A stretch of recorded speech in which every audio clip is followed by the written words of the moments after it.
They say if you want peace, prepare for war. I never thought I'd apply that wisdom to a fight with an HOA.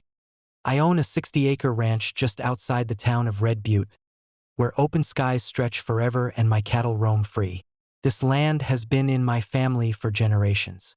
We never had problems until the HOA from the adjacent subdivision, Sagebrush Ridge, started sniffing around.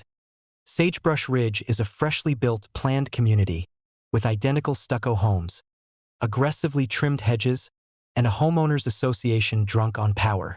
They wanted to expand their development and had their eyes on my land. They asked if I'd sell the north section near the road. I politely declined, twice. Next thing I know, I'm getting letters citing code violations for things like unapproved outbuildings and unsightly livestock pens. I reminded them I was not, and had never been, part of their HOA. They didn't like that. I caught a couple of them surveying from the roadside. One time, a guy with a clipboard trespassed 20 feet onto my pasture before one of my bulls chased him back into his Prius. That should have been warning enough, but they didn't take the hint. Then, on a chilly Tuesday morning at exactly 5:17 a.m., I was woken by an alert on my phone.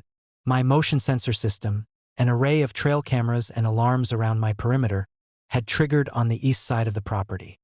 I rolled out of bed, pulled on my boots, and opened my laptop. The cameras caught them clear as day. 3 people in dark clothes, creeping through the brush with flashlights. 2 men, 1 woman. One carried what looked like a measuring wheel. Another had a clipboard. The third had bolt cutters. They weren't just trespassing. They were planning something. Unfortunately for them, I'm a former combat engineer, and I don't take kindly to intruders. I had spent the past year installing a series of non-lethal deterrents around the ranch, mostly to scare off poachers and the occasional nosy hiker. Pressure mats under leaves, hidden sprinkler nozzles rigged to motion sensors, a few tripwires connected to old air horns. Nothing harmful but extremely loud, wet, and humiliating. And these HOA agents triggered all of it. The moment they crossed the 3rd fence line, one of them stepped on a pressure mat and whoosh. A jet of freezing irrigation water blasted them from a hidden nozzle. The woman screamed. The guy with the clipboard tripped over a tripwire and fell into a patch of cold mud, just in time for the air horn behind him to go off like a freight train. They panicked, ran in circles. One tried to cut back through the side path but triggered a strobe light alarm I installed for bears. It lit up the whole side pasture like a concert stage. Within 90 seconds, they were sprinting back toward the main road, soaked, muddy, disoriented, and loudly setting off every alarm on their way out.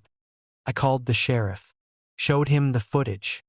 Turns out, the HOA had sent contracted inspectors to determine easement boundaries. The bolt cutters?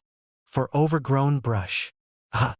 They were issued citations for criminal trespassing and attempted property damage.